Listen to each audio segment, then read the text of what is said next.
Hola chicos, ¿cómo están? En la clase de hoy vamos a hablar del cuento realista y los cuentos tradicionales. Recuerden que este video acompaña el material y todo lo que vemos en clase. Mi nombre es Juan y soy el profe de lengua y literatura. ¿Alguna vez escuchaste una historia que te hizo pensar esto podría pasarle a cualquiera?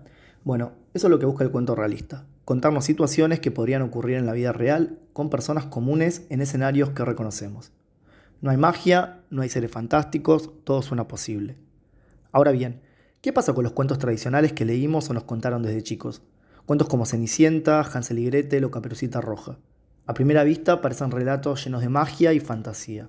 Sin embargo, si miramos bien, analizamos, lo que sostienen en el fondo son problemas profundamente humanos. ¿Qué es un cuento realista? El cuento realista no tiene elementos sobrenaturales. Las acciones, los personajes y los espacios responden a las reglas de nuestro mundo. Se trata de conflictos cotidianos, una injusticia o un problema familiar, una situación de desigualdad. Como explica Todorov, en el relato realista no hay necesidad de explicar lo que sucede, porque todo se entiende desde la lógica de la realidad. Pero muchas veces, incluso dentro de cuentos aparentemente fantásticos, hay conflictos que sí responden a esa lógica, y ahí se empieza a desdibujar el límite. Hablemos de Caperucita Roja y Caperucita de Victoria Bermejo. En la versión tradicional, Caperucita es una niña ingenua que cruza el bosque para visitar a su abuela. En el camino aparece un lobo que la engaña y se la come. A pesar del rescate final, el mensaje es claro: cuidado con lo desconocido. Ahora bien, ¿qué hay detrás del lobo? Muchas lecturas interpretan esa figura como una metáfora del peligro que enfrentan las niñas frente al mundo adulto. La manipulación, el acoso, incluso el abuso. Victoria Bermejo toma ese núcleo y lo traslada a un contexto actual. En su versión, Caperucita es una chica de ciudad con mochila, celular y auriculares. No va al bosque, camina por la calle. El lobo no es un animal, es un hombre que la sigue. No hay magia, no hay rescate. El miedo es real. El cuento, aunque breve, duele y es completamente realista. Lo interesante es que Bermejo no necesita explicar nada. Todos entendemos el peligro, la tensión, la violencia implícita.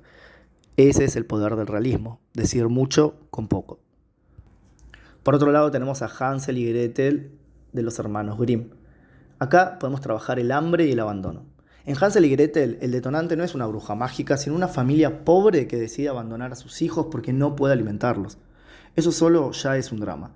La casa de dulces, la bruja, el horno, son elementos maravillosos que entran después. Pero el conflicto inicial, el hambre, la negligencia, la desigualdad, nos habla del mundo real. Si nos fijamos, los chicos sobreviven a un hechizo, sino por su ingenio. Hansel deja migajas para recordar el camino.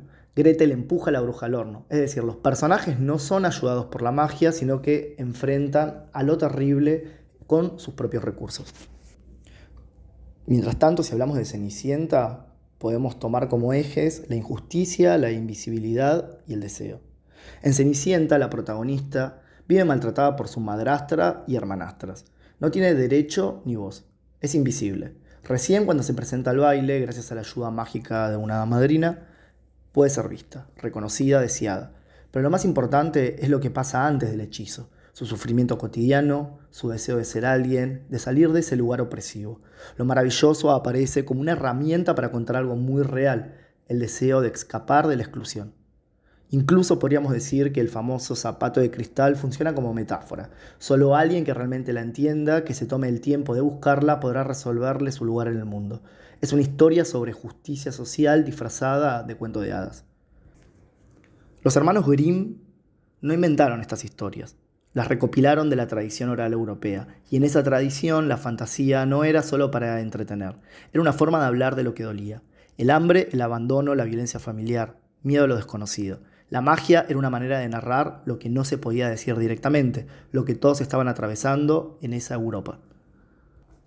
Por último nos queda por preguntarnos, ¿realistas o maravillosos?